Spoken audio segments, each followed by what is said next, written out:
Hey everyone, it's Daniel Elwood and Robert Johnson, Last Nighters, and Last Nighters are part of the Launchpad Media, where they're always launching new ideas in your direction. Check it out at thelaunchpadmedia.com. Our show comes out on Monday, but there are other shows coming out every other day of the week, and most of them are damn sight better than this one, but you're here and listening to us, so we appreciate that all the more. Tonight, we're going to be talking about Molly's Game. We're getting our poker face on to talk about this story of a driven former Olympic-level athlete who had a horrific accident and devoted her intense, focused energy on becoming a success in other somewhat nefarious ways. What?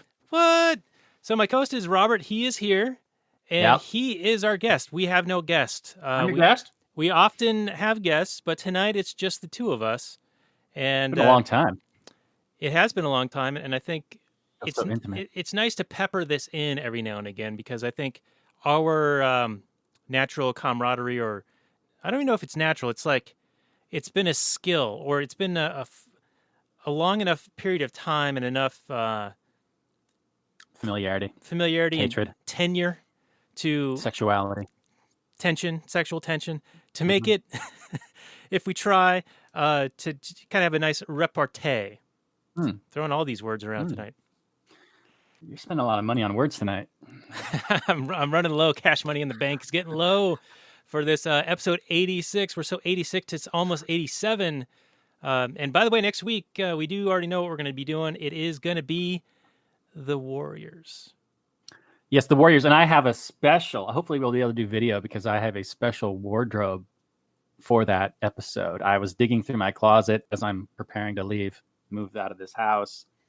And I found an old leather jacket that I had in high school. And it's the kind of leather jacket that you would need if you were going to get into a rumble and you had just like a length of metal chain, or maybe like a baseball bat with a nail in it, or I don't know, like a chair or something. It's not, I guess if you were a motorcycle rider, it'd be okay. Or if you were getting into a rumble. So I'll be wearing that next week.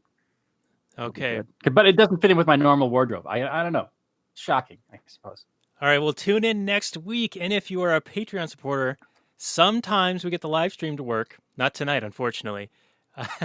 But you'll be able to see video of this wardrobe change from Robert for the Warriors. Also, our guest will be Mike C., a returning guest, who is a lot of fun. And it's one of his favorite movies. And by favorite, I mean with a U, because he's Canadian. What does Canadian have to do with anything about it? You spell everything with a U in Canada, except Canada, apparently. But Warriors, Canadians? Favorite. Okay. Favorite. I'm not sure how they pronounce it. Hey? Nobody knows. But anyway, this is episode 86, as I was saying. So lastnighters.com/86 for show notes and more. Do give us subscribes or ratings and reviews on the old iTunes. That helps raise our profile and get us in front of more eyeburrs, which is how my 4-year-old calls eyeballs. But I think we want earburrs. Earballs? Something like that. Anyway, I'm just making shit up at this point. Go with it, man. You're doing great. Thank you. So let's get into the go-go description, how we usually start these things off. Molly's Game came out in 2017. Apparently had an NC-17 rating, according to El Google. I'm surprised by that. Or what? Yeah, I don't know. That might be a discussion point later on. But it is a drama/crime film, 2 hours, 21 minutes. Got 7.5 on that IMDb. 81% Rotten Tomatoes, 3 out of 4 from the corpse of Roger Ebert. And 86% of Google users like it. The description... Nice to know that zombie Ebert's still getting work. I appreciate that. He's still out there, still watching films, still giving his 2 cents. It's pretty amazing. I think let the man rest, unless he just wants to work. I mean, in that sense, go for it. Do what you want to do. Could be a Walmart greeter at this point. All right. Here's the description. It says, the true story of Molly Bloom, a beautiful, young, Olympic-class skier who ran the world's most exclusive high-stakes poker game for a decade before being arrested in the middle of the night by 17 FBI agents wielding automatic weapons. Her players included Hollywood royalty, sports stars, business titans, and finally, unbeknown to her, the Russian mob. Her only ally was her criminal defense lawyer, played by James Bond himself, Idris Elba. Charlie Jaffe is the lawyer's name, who learned there was much, much more to Molly than the tabloids led people to believe. Came out on January 11, 2018 in Russia. Director is Aaron Sorkin, and the box office of $59.3 million. Screenplay Aaron Sorkin, nominations for Best Writing Adapted Screenplay, etc. I half expected Stringer Bell and President Bartlett to show up in this one. Your take so far, Robert? Why does that name sound familiar? Stringer Bell. What is that from? That's some reference. The Have we done Wire. something? The Wire. Oh, yeah, there's this character. Idris Elba's character was Stringer Bell. That's right. Okay. Well, I just have one quibble. I mean, it's a fair recounting of the film. The movie jumps around a bit in time, starting off when she's just a kid and going back and forth. But the description says that she ran the most exclusive game in the world. And that's just a ridiculous statement. There are games in Macau where the buy-in is like $1 million when the blinds are $5,000 and $10,000. And trying to get into one of those games is not easy. Probably way harder than her game. Although her game was very, I mean, I'm not going to poo-poo it. It's very exclusive. She did a great job trying to find, a mix of celebrities and then guys with a lot of money that, could feed those celebrities. And the game seemed pretty lively. So in that sense, it's pretty accurate. I thought she did a great job for the most part. I mean, other than getting addicted to all kinds of drugs, I thought she kind of overextended herself strategically. But, I guess that's what you do when you're living that lifestyle. Yeah, it's an interesting situation she found herself in, and there's a few different facets that I want to discuss with you.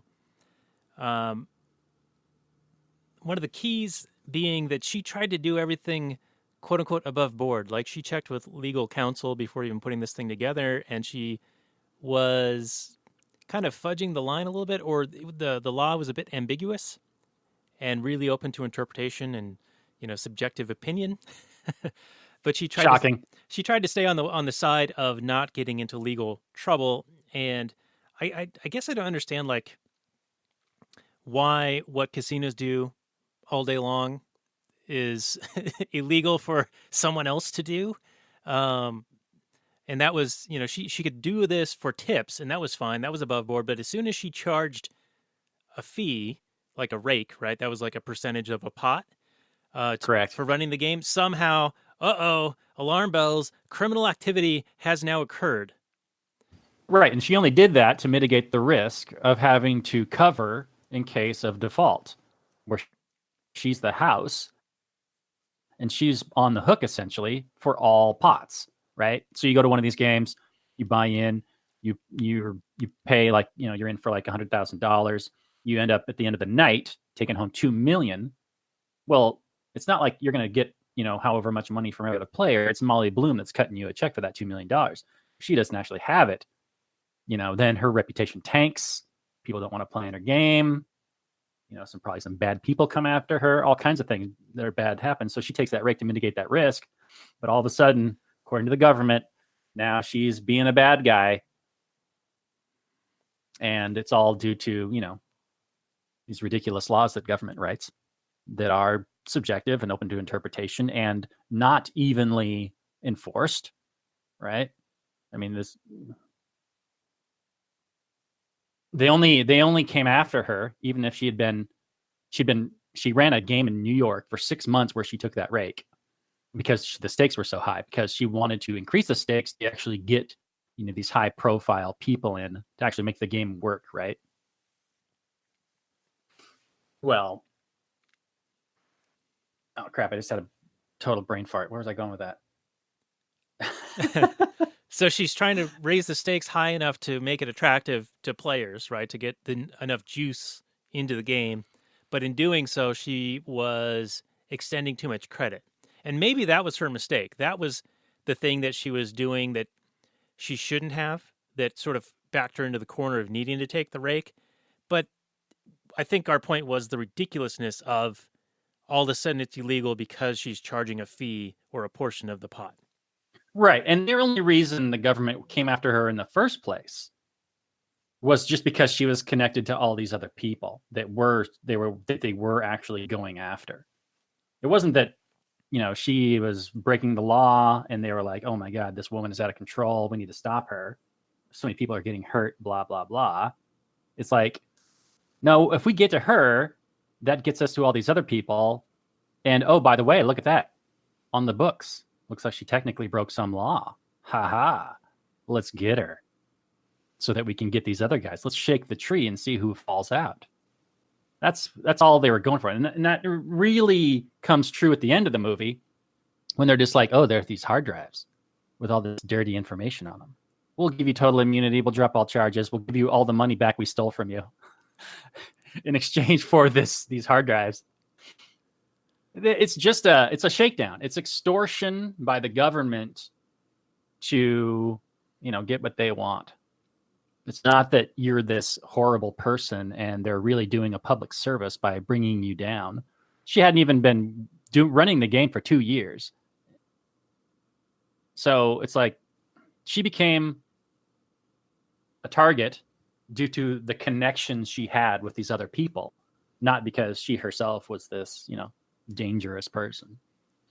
Right. And not only that, but they thought that she was more involved with them than she was due to the mistake of her name and them not realizing that they're talking about the drug Molly instead of the person Molly, because their wiretaps or whatever surveillance, they kept saying Molly's name. They're like, oh, she must be really involved with these people if they keep mentioning her. Right. Smooth. So classic. But yeah, it was a really bizarre situation, and she pointed it out pretty well. I mean, there's a few moments in here where you're just like, holy shit, like they're making they go out of their way to back you into a corner. And I know we just talked about she got backed in a corner on her own terms, like needing to do the rake because she was extending too much credit. But when they arrest her, they take all of her money. They millions of dollars. They give her 2 like days. $4 million they stole out of her bank accounts. Right. And then middle of the night, they make her show up on the other side of the country like in 2 days to arraign her. And they do everything they can to make sure that she doesn't have the capacity nor the time to arrange her own defense. Right. And they even mentioned that 99% of charges get pled down to, lesser charges, and then you plead guilty. When in those 1% of cases that actually go to a jury trial, they were saying something like 80% are found innocent. So they really do whatever they can to stack it in their favor and to basically bully you into accepting their offers, right? Absolutely. Yeah, 100%. And because she ends up pleading guilty, because the judge is like, this is ridiculous. Look at these charges. And he's like anti-Wall Street. So he's like, look at Wall Street. These guys commit more felonies, before breakfast than she has in her entire life. But, because she pleads guilty, he, gives her like 200 hours of community service, fines her $200,000. But because of that, she's now a felon. She can't possess a firearm. She can't vote. Not that I give a shit about that. Yeah, I'm kind of okay with that one. No one should vote. Yeah. Right. Nobody should have that power, but whatever. And also she can't go to Canada for some reason. I don't know. But because of that, right? Because she pleads guilty, now she's technically a convicted felon, even if the punishment was only community service. Yeah, and that's what happens to people all over the world, or not necessarily all over the world, but I'm sure in other systems too. But I'm only familiar with the United States system, where they absolutely say, and it's probably a little extreme in her case, most situations don't involve you flying across the country in the middle of the night or whatever, but they absolutely do, and at every level, incentivize you to plea down. Just plead guilty to a lesser charge. You'll get a slap on the wrist and be on your way. But that gets you in the system. You're now a felon. And because of that, all this stuff happens to you. But it's better than the, trying to fight it, which is going to bankrupt you. It's a lot of innocent people and innocent, even in this corrupt system with all these bullshit laws, end up, getting in the system because it's just less of a hassle. Right. Yeah, exactly. And I know we're jumping to the end of the movie already, but the movie did a fair amount of jumping around in time as well, which foreshadowing, we're going to be doing that in a couple of weeks here. But the other insult to injury was the money they took from her in the civil asset forfeiture, which is basically they just take your money because they can, and you have really no recourse to get it back. And there was a recent case just a few weeks ago where that's now been questioned, or a limitation has been put on that. I forget exactly where, but I'll try to find it and post on the show notes page at lastnighters.com/86. But they not only took the money, but then the IRS came after her to pay taxes on the money that they took. Yeah, all the more reason to hold physical gold and silver and other things. Because you just stuff all your money in a bank, and government banks are all too happy to just hand that shit over to the government. All right, so Robert, I think you had a couple of things that you wanted to make sure that we cover, and maybe set the scene a little bit about the movie itself. We did the Google description a little, but maybe take us through it just a bit, and then work in your points. Okay. Well, she starts off meeting this dude in a bar where she's like a waitress, and it's like a high-end nightclub, and she's wearing like commie fatigues is like the getup, like Che Guevara style. And she meets this guy who wants to have her be his like assistant. So she's sleeping on a friend's couch and getting the guy bagels and whatnot. But it turns out that he plays in this weekly poker game with all these bigwig dudes. And so she kind of learns all she can to run this game. And apparently the one guy, player X as she calls him, played by, help me, what was the guy name? Michael Cera. Superbad. Michael Cera, Superbad guy, yeah. But it's apparently played by Cera. Based on Tobey Maguire, the Spider-Man. Exactly, based on Tobey Maguire. And apparently he was playing a lot of poker games, not just this, but not just like in the high stakes games and whatnots, but also like playing like in Vegas tournaments and that sort of thing back at the time. I don't know if he still does, but he's kind of portrayed as like a jerk in this film. And apparently that's kind of like his MO. Apparently on the set of Spider-Man 3, like nobody liked him.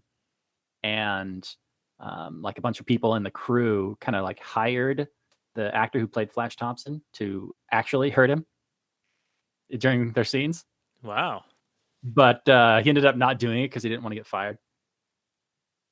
So I guess that's fairly accurate. I guess Tobey Maguire can be a bit of a dick. So what are you going to do? So at one point, though, she's doing really well. She's getting like these thousands of dollars in tips each week from these guys because they're tipping her after the game. And Dean's like, the housing market's crashing. I'm doing really poorly. Or no, she made the point that the housing market's going down. So this is right around 2007, 2008. And so Dean's like, well, I'm not going to pay you anymore for your, regular assistant work for like $450 a week. And she's like, why not? And he's like, well, you're making so much more money at this poker game. So, it's like nothing to you. She's like, yeah, but I don't want to pick up your dry cleaning for free. And he's like, well, you have to do both jobs or else you're going to lose the game. So she's like, well, screw you. And she had all the information on all the players. So she just sets up her own game. And yeah, she moves it to like a hotel. She assumes all this risk. She basically spends every penny she has to like hire, workers and a table and hire a dealer and all this stuff. Yeah. And it's successful. Well, I want to interject just for a moment here. During that negotiation with Dean, who is kind of an asshole, and he called them Negro bagels or poor people bagels. Yeah. He said to her, "You don't have any bargaining power here." And I just thought that that was a jab at this pro-union jab, like that the capitalist exploiter has all of the negotiating power and the lowly worker has none. Mm. And it just kind of pissed me off. But then she sort of steals the game from him Yeah. in a way. Now I know that it's not like his property, right? Like your profits aren't guaranteed. Um, like if a store opens up across the street from you, that may harm your business, but you have really no recourse. Like they didn't commit any aggression against you. Yeah, she wasn't forcing all the players to come play at her game. But She was just inviting them to. it was a little shady though, because she fraudulently provided false phone numbers to the new person who was taking over the invitation thing. Yeah, what did you think about that? I didn't have a problem with that at all. I mean, yeah, she did lie, but I don't think she's under any kind of positive obligation to give her actual numbers. Did you? Well, I mean, they asked, of course, for the actual numbers, and didn't think that she would give them false information. But she Right. had been fired at that point, so yeah, I mean, it's a bit of a fuck you, a little retaliation. Yeah, and why doesn't he have the actual numbers on hand too? You know, Why is he relying all on her? yeah, you know what? That's great. Yeah, that would have circumvented this whole thing because he provided the numbers to Molly originally, Yeah. and he's such a lazy fuck that Yeah. he's like, "All right, new assistant, just get the numbers from Molly and move along." And why wouldn't you do that before you fire her? That just makes no sense. Yeah, a little bit of a plot hole. But when she does offer this new, better product at the top of the Four Seasons, it is a competition. Like, and those players could have gone back to Dean at the Viper Club or wherever they were playing, the Cobra Lounge. Forget the name exactly. Yeah, I think that second thing you said was right. Um, but the player X, the Tobey Maguire guy, played by Michael Cera, he was like, "No, we're good here. Let's play." So they were a little bit like deceived a bit, but then they were kind of okay with it. I mean, they had this nice posh layout at the top of the Four Seasons, beautiful view, professional dealer, nicer environment, all that stuff. Yeah. They're like, hey, this is better. Maybe this is cool. And maybe I don't like Dean so much. Maybe I like Molly better than I like Dean. Maybe it pays to be nice sometimes. Yeah, it seems to occasionally. And then let's see, I have a note in here about don't break the law when you're breaking the law. And I think that was related to make sure that, while you're doing something that might be somewhat suspicious or draw attention from law enforcement types, don't do anything that is explicitly illegal in the process of doing it. So don't, be dealing with drugs or prostitution or other things that should all not be, illegal anyway, but they happen to be. And I think this was her lawyer's advice, right? Make sure you're not doing anything that will actually get you in trouble. Yeah, even though I have zero problems with anything she does in this film, like morally. Like, I don't think it's a good idea to get addicted to drugs and whatever. And you're probably, hanging out with people who are murderers, but, people think politicians are great and hang out with politicians all the time. And I don't know. I did have one note here where apparently in the law, it's written that, if you take a rake on a game of chance, it's illegal or something like that. And so Molly says, no, it's not a game of chance. It's a game of skill. And I would say that both are correct and incorrect. It's not just a game of skill and it's not just a game of chance. It's both. It's a game of chance that is mitigated by skill. You can lower the risk by having increased skill, but you can't eliminate it entirely. Of course, you're dealing with a random deck of cards that are randomly dealt. It's not, there's nothing you can do sometimes. Sometimes you get your money in good and you still lose, on a 2% chance. It's just, it happens. Well, as we saw with Bad Brad winning against Harlan, just accidentally, and Harlan was a decent player. He knew what he was doing. He was cool, calm, collected, very calculating, very conservative. He would win a lot. No, Bad Brad bluffed Harlan. It Right. was the other guy. It was the like the prince or something that got lucky with running kings. Oh, okay. All right. Yeah, yeah. There were like two things. One set him off down this downward spiral, and one finished him off. Yeah, Bad Brad said him tilted him, and he was like, "Oh, you just totally bluffed me when I had a full house, queens over eights or whatever, queens over nines." And then he goes on this bender where he's losing $1.2 million, and the final capper is this big pot against this like prince guy from Monaco or whatever, where the guy hits running kings. So that's running kings is less than a 1% chance. Right. So, So if we he's were got super lucky. if we were Unlucky. watching World Series of Poker, like the percentages would have been, all right, Harlan is at 99%. Yes. Yeah. Oh yeah. Running the two cards in the deck that he could have hit, he hits. You know, it's just ridiculous. Well, 2 out of 3, I think. 2 out of 3, because he had king, ace, king versus pocket queens, and it was queen something something. Anyway, I forget exactly, but yeah, it was an insanely tiny percentage chance of actually winning, and yeah, he got super unlucky. But that game was interesting, not only for the Harlan guy, but I thought the Bad Brad guy was really interesting. That he was losing on purpose, that he didn't give a shit, because he was actually just making business connections and hanging out with people that had money to gamble, basically, of course. And so he's like, well, hey, why not invest in my hedge fund? By the way, it's a Ponzi scheme. I'm not going to tell you that part, but go ahead and I'm going to lose money here and, sign you up to my hedge fund where I actually, even though I'm a bad poker player, I'm a really good hedge fund manager, supposedly. So you can go ahead and invest with me and feel good about it. Yeah, that was actually really interesting. And it had played into why Harlan couldn't read him, because he was so bad and so didn't care that he didn't display any signs of stress when he had nothing, when he's bluffing. Like if it had been a legitimately good player who knew what he was doing, he would have been having a tell, right? But Bad Brad had no tell because he didn't even know what he had. And even if he did have some kind of inkling about what he did, it just didn't matter to him. He came there specifically to lose money, to engender friendships, to get people's business. He wasn't trying to, he wanted people to have a good, view of him. Like, as in, I'm glad you're here at the table. Let me win some money off you. But in reality, he's the one taking the money off of them.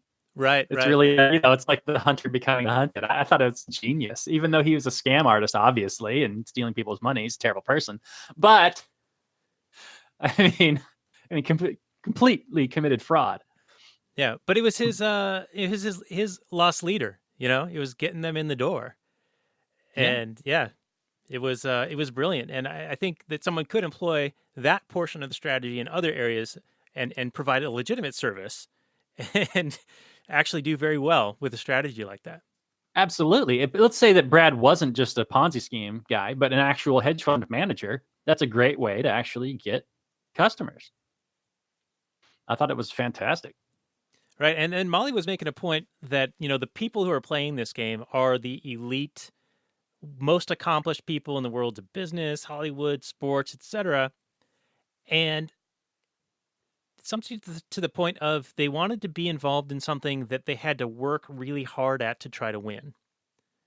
Right. Yeah. You can't just buy your way to victory in poker. I mean, you can have more chips than the other guy and you can kind of bully people around, but you're playing against other millionaires.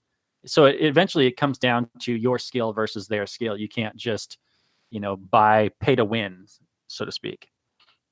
So that was really an interesting, it's why those sorts of games really appeal to those people.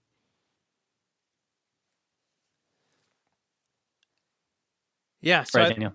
I agree. Yeah, circle gets the square. Mm, mm, mm. So we also have a dabble into psychology in this film when we talk about the relationship with Kevin Costner, the father, who's apparently the father in lots of movies these days. He was Kent He's in Superman's father, yeah. Superman's dad, and Molly Bloom's dad, and I don't Probably a know, bunch of others. Whitney Houston's dad in The Bodyguard. No, he was the bodyguard. He wasn't the dad. But it was kind of interesting at the end how she's going through all this stuff with James Bond, Idris Elba. He's going to be Bond, right? That's what I heard. Some rumor. There's been rumors of him doing it, but no. Now the new Bond is a female Bond. Oh, right. Yeah. But he's long been rumored to take up that mantle. I wouldn't be too surprised if he did it at some point. But he is getting older. It'll have to happen within the next 10 years, I would imagine. Right. I think Unless he'd he's like actually a be geriatric pretty Bond. good, and not in the hey, we need to spice things up by changing colors and genders of well-known characters. I just mean I think he's a pretty intense and good actor. Oh yeah, I think I'm a fan of his on The Wire. I mean, and in this movie and in most movies, he definitely has a certain presence to him. I think that he could pull off a Bond for sure. right. So what the fuck was I talking about? Oh yeah, so Elba's talking to the prosecutor after their exposure in the Mali situation. Yeah. And he's trying to work a deal, and he tells Molly to head on out and go grab a bite to eat, whatever, while they chat. And she goes to the skating rink in Central Park, and for whatever reason has acid flashbacks to skiing down the hill and having her bad accident, which was horrific, by the way, as depicted in the film. But she's like trying to get the guys to chase her or whatever who are running the rink, and they're like, hey, you're going too fast, slow down. She's like, fuck you guys, catch me. And then her dad just happens to be on the sideline and spooks her, and she crashes into somebody. And I was like, what the fuck? Why is her dad there just magically? Did that bother you? Well, it struck me as a screenwriters convention. Like, obviously this event didn't happen, but I kind of need this scene for what I want this movie to be about. So I'm going to have her dad magically be there. And just like, he's so in tune with her psychology that he knows where she's going to be. He's just that good. Yeah. It bothered me as a real point of realism, but I do recognize that this movie is, anytime you retell like some sort of biography, you're going to condense things. You're going to, give lines to some characters and not others, not even condense different characters down into a single character. You're going to do all that because, the actual story is just way too complicated and have way too many characters in it. And, wouldn't be a cohesive film. So in that sense, I gave it a pass, but yeah, I understand anybody that had a real problem with that scene would be like, really? He's there just magically when she just on a lark happens to go to the ice skating rink and trade her thousands of dollars worth of gloves for an hour's rental of some skis or whatever, $800 or whatever it was. Yeah, for skates. Okay. Yeah. Okay. And this whole like plot line I could have done without. I mean, the dad. Yeah, and I like Kevin Costner, and I don't mind seeing him in a movie, but it's already a 2 hour and 20-minute movie, and then you kind of shoehorn in this teen angst that she didn't understand why she was angstful against her dad, and he finally figured it out. It was because when she was 5, she saw him doing something, and she didn't realize what she had seen, and that tainted their relationship with her growing up because she was unaware that she was aware that he had been in having infidelity against his mother, like cheating on his mother or her mother. Yeah. And so this all gets pieced together. Like, here's 3 years worth of psychology in 3 minutes, whatever.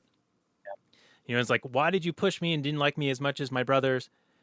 And it was all because he felt this guilt that she knew, and so he treated her worse without really realizing it. And maybe there's something to that kind of thing, but I just felt like, why are you telling me this in this movie?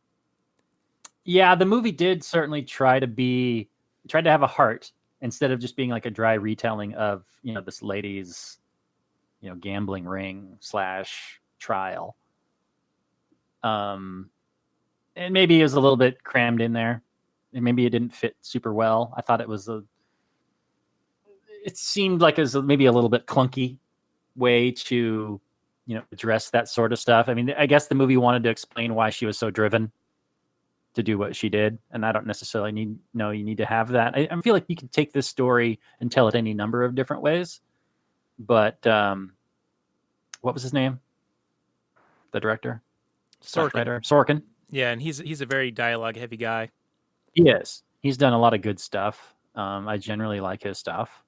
Not that I could name one of his movies off the top of my head, but I bet you if you read me a list, I'd go, "Oh yeah, that's good. That's good. That's good." I'll read you his list. Molly's Game. Okay, go ahead. Molly's Game. What? He has one credit. This is his directorial debut. Okay, well he's written stuff then. And he's done a bunch of television shows. He did The West Wing. Oh, he's the West Wing guy. Okay. I was thinking of somebody else. Huh. Okay. Well, anyway, I feel like you could tell this story any number of different ways. Focusing or non-focusing on different areas of her life. But well, I didn't mind the way he did it so much. Riddle me this. Having this driven, ex-Olympian, that goes on to basically succeed at all costs, sort of, is a kind of an interesting story. Well, riddle me this, Robert. What is the story? Because by the time I'm done watching this, yeah, I'm like, okay, why did I watch this? What was that about? Well, it's true. The finale is very kind of not very exciting. It's kind of a letdown. I wouldn't say it's very climactic. It's like they're at the trial, and then the three judges just like, yeah, never mind, this is dumb. But they still fuck her over. Oh yeah, they still fuck her over, and which is why I thought it was interesting from a libertarian standpoint to talk about how the government basically kneecaps her, robs her, and then still fucks her over in the end, and then she feels thankful to them somehow, right? Right. And that's how the government does it, right? Like, we could have fucked you over way worse. You should be grateful for us.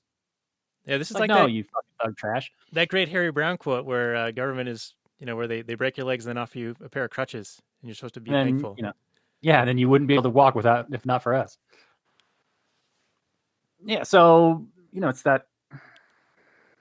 just that classic action of this is what the government does all the time, and yet it still gets a pass, right? I mean, they don't get called out for the extortion and the thuggery that they carry out on a daily basis. Right, but it's like people feel thankful for them. But I mean, why you watched the movie? What was this movie about? It was a driven woman's,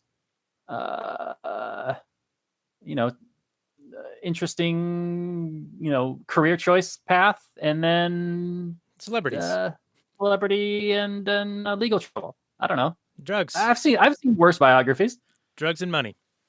All right. Well, I mean, yeah. I mean, you saw it and recommended it a couple of weeks ago, and I was going into this thinking, oh, it must be pretty good. And then we watched the first half 2 nights ago, and then the second half last night, because we're old and fuddy-duddy, and we can only keep our old eyes open for so long. And I think I messaged you the other night, and I was like, halfway through, convoluted so far, not sure what's going on. And then you finished it, and then did you feel better about it or no? I mean, it makes more sense, but I just don't know why it's a story. Like, in the movie, they say she wrote the book to try to earn some money because they'd taken all of her money, and she needed some way to pay off some debts or whatever. And so that's why a book exists. Why a movie exists on that book, I don't know. Like, I don't know. Well, she had 5 authors apparently to turn it into a movie. Right, and only if she would spill the beans, spill the dirt, all the dirt. And so I guess that goes into, what was your perception of her character, what she was made of? Like, I thought she seemed to have certain principles that she was not going to deviate from. Yeah, because she was worried about, she recognized that her reputation, her name was super important. Because it stood for something in the relationships she had with the people that participated in her game. She was their confidant. Right. Like imagine if you went to she basically kind of operated as a shrink, right? I mean, if you went to a shrink and then you found out later that the shrink was blabbing your stories all around town, and that shrink would be ruined, right? No one would ever go to that shrink again. She kind of operated like that. Not only did she have inside dirt on all these high profile people that would totally destroy and ruin them totally. I mean, there'd be scandal after scandal after scandal. I mean, Right, but but Nash. but those people did those things that are scandalous, not her. She didn't do those things. Correct. She's like, she feels like at one point she says that she felt guilty for making money off of gambling addicts. And I quibble with that. I mean, you could say, then what, beer makers are morally responsible for people who buy, alcoholics? Alcohol producers are morally problem. Or This is the people who blame, gun manufacturers for gun deaths. exactamundo. Yep. Yeah. I mean, but yet, nobody blames Ford for, automobile deaths. I don't know why some manufacturers get a pass and others don't. I don't understand it entirely. But all I know is that the government gets a blank check for everything, no matter how many people die. Did you see the tweet today from Bernie Sanders? What genius did that genius speak about? He said that the CEOs of fossil fuel oil companies should be held criminally responsible for the catastrophic damage they have caused the environment. Do they also get all the accolades for all the energy that they've provided? That was my comment in the Tom Woods group. I was like, so what about all the millions of people's lives who have been improved as a an abundant source of cheap energy? Yeah, all the people that are able to travel to a job, in their cars, all the people that are able to heat their homes cheaply. Well, I mean, this is ridiculous. They get all the blame and none of the, they get the benefit of, the money, which is the signal from the market saying good job. But then you get hucksters like Sanders virtue signaling about how evil you are for providing all this value to the market. He can get fucked. I think they're getting desperate. All those Democratic candidates, they're trying to out socialism each other, and out virtue signal each other, and out what is it, the oppression Olympics? Like Sanders can't win because he's a white guy. He's an old white man, old rich white guy. And right, according to his own philosophy that he adheres to, he should step aside so that like Kamala Harris can go ahead. I mean, if he's going to be consistent, I know 4 years ago, 4 years ago, during the run up to the other election, that was a time when apparently it was still acceptable for a man like him to run, but now it doesn't seem like it's so acceptable on the social level. Yeah. I mean, they've gone so far to the left that they just keep trying to out left each other.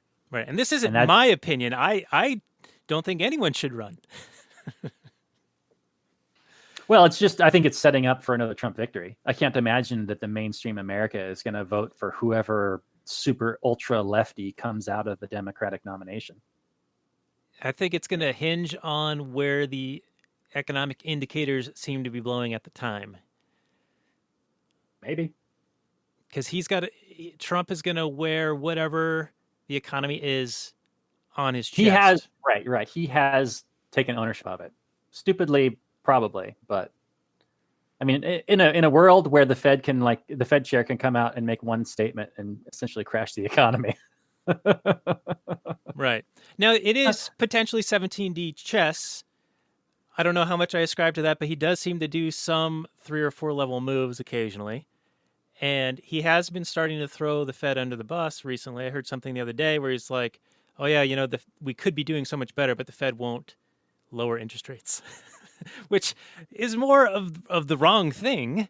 But it's sort of artificially inflate more. Right. But it sort of sets up that fall guy position, Right. No, he is digging the foundation for an escape plan.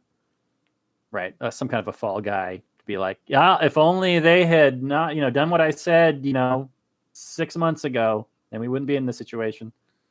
But I don't know if it'll be enough. It's possible. Yeah. It'll be interesting. I mean, it's Murray Rothbard. He was a big, fan of the entertainment value of politics. He would pay attention to it and, of course, laugh at them. And so I get that. I mean, you and I, we went back and forth on election night 2016, and we were just amazed at the entertainment value provided therein. Um, Yeah. but if you can't Well, laugh at this stuff, then you're just going to be depressed about it. yeah, exactly. It's a big giant dog and pony show, and even though it's all the mafia trying to explain why the mafia is fantastic and why everybody needs the mafia, or else the world just doesn't work without the mafia. Um, it's still it's endlessly fascinating. Like, I like mafia movies. I love The Sopranos. It is fascinating to see psychopaths try and explain why they're humanitarians. But the fact that the average person just eats it up with a spoon, or is like barely paying attention and just goes along with it, it is saddening. Like you said, either laugh at it or you cry. Yeah, it's problematic. Now, you mentioned the mafia, so that will bring us right back into the movie. When Molly loses the game in LA because what's his bucket basically screws her out of it. And I forget exactly why. I think she called him out on something because he was financing another player at the game and had the potential of impropriety, and he didn't. Well, let's talk about that real quick. Okay. Because I wrote a big old note about that. So this all stems from when Harlan loses the 1.2 million. She's like, he goes to Molly and he's like, I don't have it. And she's like, well, we'll figure this out. Don't worry, Harlan. Just go home and talk to your wife. And, a couple days later, he shows up with a check and he's like, here you go. It's fine. And she finds out that it was Tobey Maguire that had loaned him the 1.2 million. And she's like, well, why did you do that? And he's like, well, I get 50% of his winnings until it's paid off. And then 50% of his winnings for the next 2 years with no exposure on any losses. And then Molly complains about this. She's like, that's sharecropper math. That's usury and racketeering. And I'm really annoyed at anybody who complains about usury. First of all, usury is just your reward. I mean, you're accepting a whole bunch of risk when you're loaning money to somebody. So why shouldn't you get something in return for that risk you're taking? Well, the time value of the money as well. And usury in the common parlance is just an excessive amount of interest. Some's okay. I mean, it used to be that usury meant any amount of interest was illegal. So what would usury be then? I mean, this is some sort of weird subjective bullshit number then? Just make up some number? Yeah, I think so. I think in Molly's opinion, 50% of wins and no exposure to losses was excessive.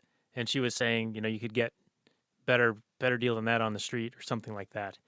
So I think that's why she was pointing it out as usury. I think she would have been okay with a certain amount of interest being charged, but she also had an issue with a participant who plays at the same table staking another player. Right. She was worried about any kind of collusion that could be happening. But to go back to the Harlan deal, and it's just for a second. If Harlan could have had a better deal, he would have taken it. Tobey Maguire didn't have to offer him that, and Harlan didn't have to accept that offer.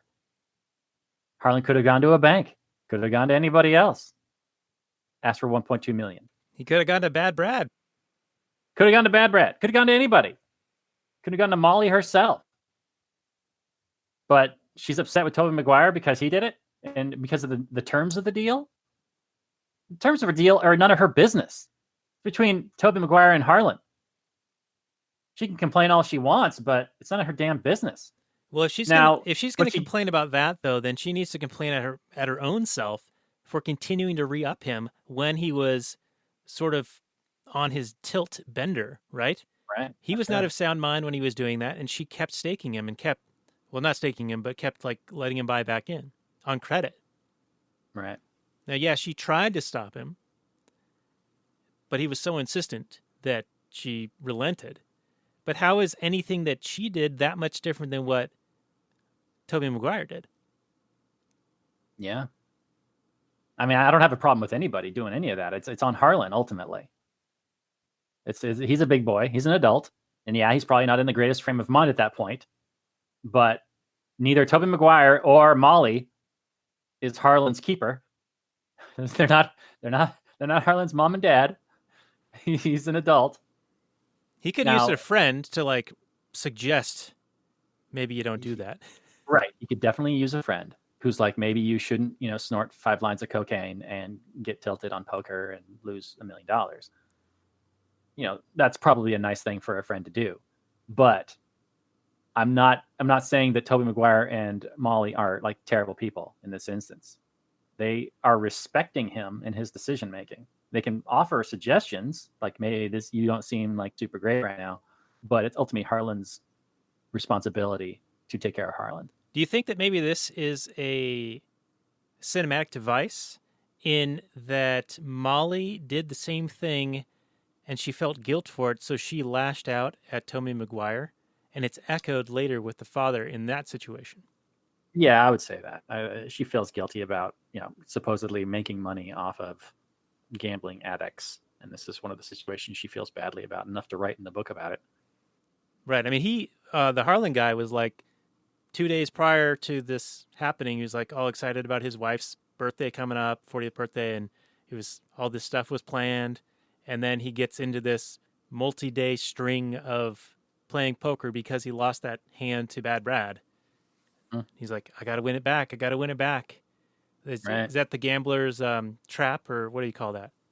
Yeah, that's pretty much it. I'm due. I gotta just win. I just gotta get back to even. Got to get back to even. I can do it. Yeah, that's why that's how casinos make their money, because they take away the clocks and everything else, and they cover the windows. They don't have any windows actually. So yeah, they just want you in there playing because they know ultimately the odds are in their favor. So the longer they can keep you there.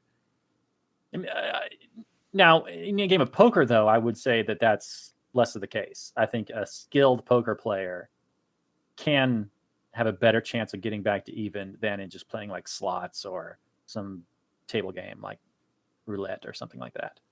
Right, but Harlan in his case abandoned all of his principles, like all of his normal capabilities of playing the game well. Like he Right, abandoned all of his strategies. and the more you go into the hole, the more you're looking for that one big score to get you back to even. Yeah, the So he's home like, run. basically, right. He's just taking all kinds of crazy risks to try and get that one big hit back so that he can go, oh, okay, and calm down and play back his normal game. But anyway, he's a big boy, but I think she had more of an interest in, or a better argument when she was talking about having, a guy who was staking a player at the same table. Now, I think that happens quite a bit. I was watching a game, Triton Poker. It's on YouTube. They actually play short deck poker, which is really interesting. They take out they take out the 2s, 3s, 4s, and I think the 5s. And so there's like all kinds of action. But anyway, like Tom Dwan was playing at a poker table with Jean-Robert Bolland and a bunch of other guys. I don't know if people may know these names. I don't know. But they're kind of big names in the poker world. Anyway, these two guys, apparently, Dwan has staked Jean-Robert like millions of dollars, like for years. And they were both playing at the same table. So I don't know how frowned on that is. Like McGuire's point of like, why would I, give him information? Why would I take a dive just so that he could win a big hand? I mean, but to her argument, there is a chance, but I just don't think that there's a whole lot you can do about collusion in poker. I don't know. I've always thought of like poker as like this kind of gentleman's game, and there's always like this gentleman's agreement that, you're there honestly to play this game, and you're not going to just try and cheat and that sort of thing. But Right, or there's an unwritten code, like in Tombstone or in the Ballad of Buster Scruggs. yeah, there's like an unwritten code, and so when you see someone cheating, that's a big deal. That's a big deal. If you find collusion happening, that's a big deal. And I guess she's a little bit right to be upset, but I don't know necessarily what you could do to stop it. And the idea that poker players stake each other, I guess, all the time, and it's not uncommon for that to happen. So anyway, Okay, I'm going to loop this back around to one more topic, and then we'll probably need to do final summary review because we're already bumping up against time. Christmas. Jiminy Christmas. So, similar to the echo that we just talked about with Molly feeling the guilt for what she had done and then taking it out on someone else, and then that's echoed later with the father taking it out on Molly in their relationship. I think there's an echo with how the government treats Molly and how the mafia treats Molly. When she moved to New York and she's doing well, but then she's got 2.8 million out there on the street that she's staked out to people and not collected on. Those two Italian mafia guys from Jersey come and meet her and offer to collect her debts for her using strong arm techniques, right? Yeah. And she's like, "Oh no, I'm good. I'm comfortable with having that much money out there. I'll get it still. So no, thank you." And they send this thug goon guy, like big tough, like old guy, to basically work her over because she denied their services. That they demanded that this was basically a message to her, like, "Hey, you're gonna work with us, or bad things are gonna happen. You're not gonna get another warning." Just like the government. Exactly, right? And so I just saw that as like a little snippet of, that 5 or 10 minutes portion of the movie was like an echo of the entire movie where the government comes after her, 17 agents, middle of the night, automatic weapons, pointed at her like she's some kind of a threat, you know? Yep. And then you've got this little, 5 minutes with the Italian mafia guys offering her services she doesn't want to pay for, doesn't want. And they're like, "No, you're going to get the service and you're going to pay for it, whether you like it or not." Yeah, man. It's a strong parallel. It's funny how the target of that whole investigation was the Russian mob. And she was like, "Well, the Russian mob never did anything mean to me at all. They seem to be like nice people. I never knew they were in the mob." The Italian mob and the government, on the other hand, yeah, I knew right away what they were about. Yeah, exactly. Now, one last question for you related to the mafia beating her up. When her dad found out about it by reading the book, and at the magical scene where they're at the skating rink, he says, "I want them to suffer," and she's like, "No, you don't." And he like repeats it multiple times. I know where he's coming from. Like, if somebody did something to my kids, I don't know what you could do to get me to not wish harm on someone. Do you know what I mean? Yeah, of course. Yeah, I was 100% on board with Kevin Costner in that scene. Someone puts their hands on my daughter, beats the crap out of her, threatens to murder her, sticks a gun in her mouth. Yeah, it's probably going to be the last thing that asshole ever does. I wouldn't feel bad about it in the slightest. If I'm going to hire somebody to find him, hire some guy to take him out, or even just make him suffer, torture him, whatever. This is all hypothetical. Yeah, it's hypothetical, of course. But you go Liam Neeson, right? You go Liam Neeson on his ass. So you hire a guy with a particular set of skills, and you sleep better at night. And yeah, it probably increases the amount of sadness and violence in the world. But you're also sending a message that, don't fuck with me. You don't go around attacking people. We didn't start this. Right. Yeah. Having the capacity to defend yourself means having power and the potential for danger, but that engenders respect. Yeah, I was listening to the Babylon Bee podcast the other day, and they had Malice on. It's an older episode, but anything time Malice is on, I'm a fan. And he was saying how he's not this turn your other cheek kind of guy. He's like an eye for two eyes.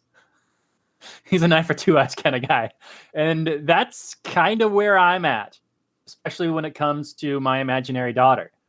If my imaginary daughter is getting attacked and almost murdered and threatened with her life and whatnot by some mafia thug trash guy, I'm probably doing what I can to take his ass out and not feeling bad about it at all, and feeling like I did my job as a father to protect my family. Right. And Because then, that's what he's feeling, right? He's feeling like he failed as a father to protect his daughter. right, after making a fine point about how she thought he was a bad dad, and he's like, well, I did raise a neurosurgeon and a 3-time gold medalist skier and you. Right. Yeah. I think it did okay. And one last thing I want to loop back to is the tweet about Bernie Sanders and liability for all the damage that's been done. And we talked about how people want to go after gun manufacturers and whatnot. And I guess there's defense against that, like they can't be held liable. But similar to the oil executives and making lives better, what about the 3+ million instances per year that the CDC estimates of defensive uses of a firearm to prevent criminal activity or violence? So you've got on the one side of the equation, everyone's hopping mad about the bad things that do happen, and yeah, bad things do happen, and they are bad. No disputing that. But there's an overwhelming amount of good that comes from those very same items. Yeah, this is just another case of, and it happens all over the time, all over the world, that anytime you get a service or a product that improves your life, and you get used to a certain kind of lifestyle, right? You get used to. Sorry about that. Hang on. You get used to a certain level, and you get soft. You get accustomed to it. Like, you begin to expect it. Like, I expect my life to be comfortable and never anything bad to happen, and all this stuff. Like, if I get in a car accident, I don't expect to die because there's all these safety features and blah blah blah. But sorry, I'm just getting distracted by shit. Well, Yeah. So then the good things. let's bring it home, Robert. Bring it home. Yeah. So sorry about that. So the good things you get accustomed to them. You don't appreciate the good things in your life. You just point out the fewer and fewer bad things in your life, such as like manspreading and mansplaining and all this crap that people come up with to explain how oppressed they are. It just shows how decadent your life is, that these few tiny, relatively small problems are such a big deal, and you have so much free time to complain about them. It just shows how good you got it. Because if you didn't have it so good, you wouldn't have time to complain about all this crap. You'd be too busy scrapping and scraping, making a living. So, thanks, capitalism. Indeed, sir. Well, why don't we slide right into the final summary and review? Let's do the flop. Flop the turn, then the river. All right. So, I don't think Molly's Game is the perfect movie. I watched it and I enjoyed it enough to recommend it for the show, because of it just kind of illustrates how the government acts, how they're a bunch of thugs, and how they go after people because it's convenient to them, not because there's a real issue with these people being out on the street. They just you get under the eye of Sauron, and they will fuck you over. They'll rob you, they will strip you, and they'll be like, "Oh, then by the way, you get the right to a speedy trial, so you have to appear in front of a judge in the other side of the country in 2 days. Oh, and have a lawyer ready, present, all this crap." I like Dan said, there are some issues with the story. I don't like the magical scene, but I appreciated, for the most part, the heart of the film. I liked Molly as a character. I didn't like, all the people I wasn't supposed to like. I thought it was pretty good. Then it involved poker, which I'm a huge fan of. I enjoy playing it. I enjoy watching it. So, this is more of a Homer type score for me because I enjoyed it. I don't think it has much replay value. I think once you've seen it once, I don't think you're going to go back to it. But for the first time watching, it was a good movie. I'm going to give it like a 7. Just a flat 7. So Lucky number 7 for your game of yeah, chance. baby. Yeah, baby. All right. Well, I had higher expectations going into this, and that could be from the build-up based on the recommendation from my good friend Robert. But I found that it was a bit convoluted, hard to follow. Didn't really understand what the point of the story was. She kind of ends up getting screwed at the end anyway, and somehow feels it's a victory, maybe because she got less screwed than she otherwise would have been. But it does show a determined woman who was going to be good at anything she focused on. And that is a big thing for me. I need to start focusing on things. But it was serviceable, and I think that Aaron Sorkin, he does bring the dialogue, and Chastain, the Molly's character. I enjoyed her. I thought that was well portrayed. Idris Elba hit it out of the park. He's always good on screen. Even Kevin Costner was pretty good. So I think this is a movie that had really good elements to it, just didn't come together for me. And it was a bit long, and it had a little bit too much weaving of extra storylines that didn't necessarily need to be there. But I guess it's supposed to fill out why this person is who she is. Why is she so driven? Why is she so principled? Why is she not willing to give anything up to the government? Even if it's information that they already had. Like in her book, she named 4 names, but she only named the 4 names that were already exposed out in the world from the Bad Brad deposition. And so she could use those ones only and still maintain her principles. So I don't know, it gave us plenty to talk about, but I like you said, I don't think it's something I'd ever watch again. So I'm going to go with a 6 on this bad boy. That's a fair score. Yeah. It's respectable. It's above average. It's not great, but for what it was, I thought it was plenty good, and it gave us a good discussion. Agreed, sir. Well, next week we promise to have an even better good discussion with our buddy Mike C. talking about the Warriors. Come out and play, yay! Hopefully Mike C will dress up also. I want someone looking really tough and intimidating. Right, and we will get our video working for next time for our Patreon supporters, so do check that out at lastnighters.com/Patreon. Get us at, I think, the $5 or $10 level per month, and you will be able to witness it live and on video and see Robert's pre-Halloween costumeage. Oh man, I look so tough in this jacket. You don't even know. Do you look Nick Gillespie tough, leather jacket style?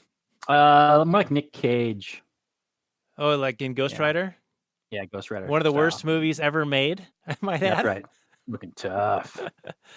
All right, well, that's all the time we have tonight on The Last Nighters. We'll be back next week with the Warriors. If you like what we do here, do check us out on iTunes and give us a review or a rating. Subscribe on the old YouTubes, and send us all your money over at Patreon. Check it out at lastnighter.com/86 for show notes and more, and also find it at the Launchpad Media. Good night from last night, everyone.